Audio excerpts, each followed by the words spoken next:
नमस्ते बच्चों, आज मैं पाठ 2 राम लक्ष्मण परशुराम संवाद लेकर प्रस्तुत हूँ। यह पाठ रामचरितमानस के बालकांड का एक अंश है।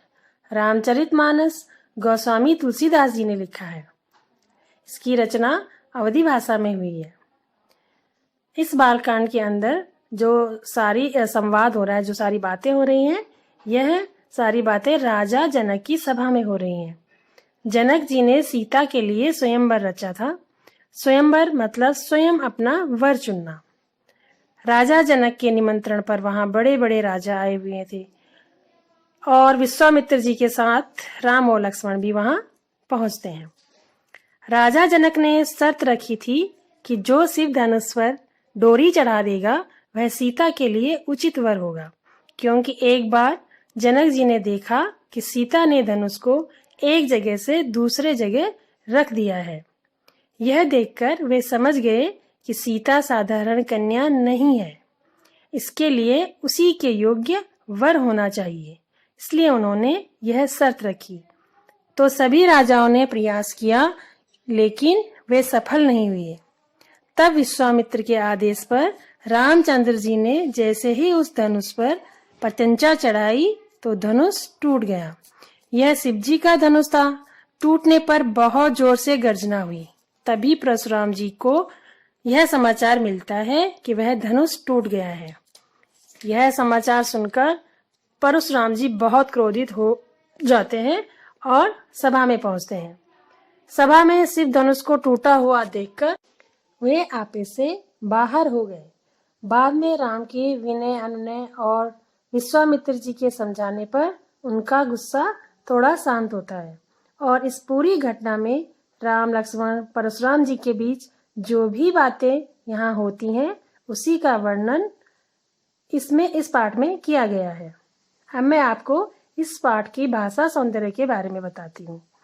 अवधी भाषा के सम्राट होने के कारण अवधी भाषा का प्रयोग हुआ है। इसमें चौपाई और दोहों का प्रयोग हुआ है।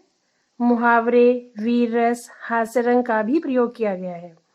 इसकी शैली संवाद शैली है। तो बच्चों पढ़ते हैं आगे। नाथ संबुधन भंजनिहारा, होय को एक दास तुम्हारा। जब परशुराम जी क्रोधित होकर सभा में पहुंचते हैं तो उनके क्रोध को देखकर रामचंद्र जी परशुराम जी से कहते हैं कि हे नाथ, इस शिव जी के धनुष को तोड़ने वाला आपका ही कोई एक दास होगा। आयुष काहा कही अकिन मोही, सुनि रिसाई बोले मुनि कोही। इस प्रकार रामचंद्र जी के वचनों को सुनकर क्रोधित होकर ऋषि बोले कि सेवक सो जो करे सेवकाई, अरि करनी करी करी अलराई। सेवक तो वह होता है जो सेवा का कार्य करे। अरि मतलब दुश्मनी का काम करने वाला तो दुश्मन ही होता है, उसके साथ तो दुश्मनी ही करनी चाहिए। सुनऊ राम जेहि शिव धनु तोरा, सहस बाहु सम सो रिपु मोरा। हे राम सुनो, जिसने यह शिव धनुष तोड़ा है वह सहस बाहु के समान मेरा दुश्मन है। रिपु मतलब दुश्मन है। सहस बाहु का परशुराम जी ने अपने फरसे से वध कर दिया था, तो सहस बाहु के समान ही वो अपना शत्रु बताते हैं। सो बिल गाओ बिहाई समाजा, नत मारे जे हैं सब राजा। जिसने यह शिव जी का धनुष तोड़ा वह इस सभा से बाहर चला जाए, नहीं तो सारे राजा मारे जाएंगे। सुनि मुनि वचन लखन मुस्काने, बोले परसु धरई अवमाने। इस प्रकार मुनि के वचनों को सुनकर लक्ष्मण जी मुस्कुराते हैं और परशुराम जी के अपमान में बोलते हैं कि बहु धनु ही तोरी लरिकाई, कबहु न असरिस कीन गोसाई।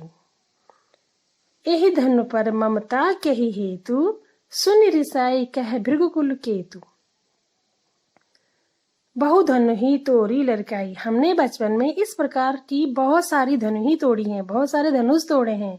कबहु न असरिस कीन गोसाई, आपने कभी इस प्रकार क्रोध नहीं किया है।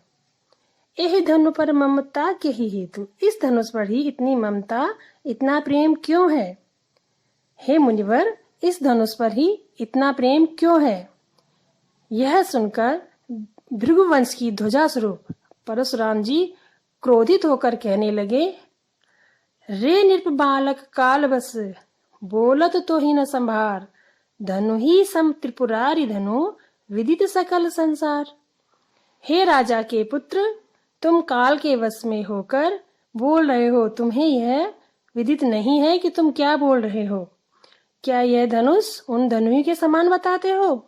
यह तो शिव जी का धनुष है, जिसको संपूर्ण विश्व संपूर्ण संसार जानता है। इस प्रकार परशुराम जी लक्ष्मण से कहते हैं, लखन कहा हसी, हमरे जाना, सुनहु देव सब धनुष समाना। लक्ष्मण जी कहते हैं कि आप हमारे साथ मजाक कर रहे हैं, हमारे लिए तो सभी धनुष एक समान है। का छति लाभ जून धनु तोरे, देखा राम नयन के भोरे। इस पुराने धनुष के टूट जाने से क्या लाभ और क्या हानि। इस प्रकार की लक्ष्मण जी की बातें सुनकर श्री राम जी तिरछी निगाहों से उन्हें देखते हैं। छुअत टूट रघुपति ही न दोसु, छुअत टूट रघुपति न दोसु, मुनि बिनु काज करिय कतरोसु। यह तो रामचंद्र जी के छूते ही टूट गया। रामचंद्र जी तो नया धनुष समझकर इसे तोड़ने जा रहे थे, लेकिन यह तो छूते ही टूट गया। आप तो बिना मतलब में ही क्रोध कर रहे हैं।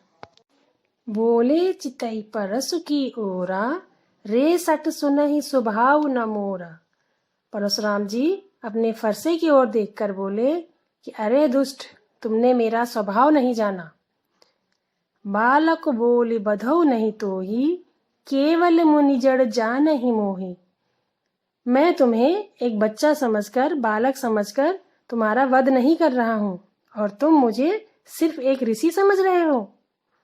बाल ब्रह्मचारी अति क्रोधी, विश्व विदित क्षत्रिय कुलद्रोही। मैं बाल ब्रह्मचारी और बहुत क्रोधी हूँ। संपूर्ण विश्व जानता है कि मैं क्षत्रिय कुल का शत्रु हूँ। भुजबल भूमि भूप बिनु कीनी, विपुल बार मही देवन दीनी। मैंने अपनी भुजाओं से कई बार भूमि को राजाओं से रहित किया है,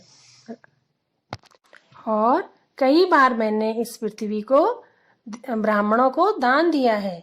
सहस बाहु भुज छेद निहारा, परस विलोक महीप कुमारा। सहस बाहु भुज छेद निहारा। लक्ष्मण जी से कहते हैं, परशुराम जी लक्ष्मण जी से कहते हैं कि हे राजकुमार, मेरे इस फरसे की तरफ देखो, जिसने सहस बाहु की भुजाओं को काट डाला या छेद डाला है, ये वही फरसा है। मात पिता जन सोच बस करस महिष किशोर। हे राजकुमार, मैं तुम्हारे माता पिता के बारे में सोचकर तुम्हारा कुछ नहीं बिगाड़ रहा हूँ। गर्भन के अभ्रक दलन, परसु मोर अति घोर। मेरा फरसा बड़ा भयानक है, यह गर्भ में पल रहे बच्चे का भी नाश कर सकता है। इस प्रकार परशुराम जी लक्ष्मण जी से कहते हैं। बच्चों, आज के लिए इतना ही। आपने जो पद पढ़े, आप इन पदों को अर्थ सहित अपनी नोटबुक में नोट करेंगे और उसे व्हाट्सएप ग्रुप पर सेंड करेंगे। बाकी के पद में अगली कक्षा में पढ़ाऊंगी। धन्यवाद।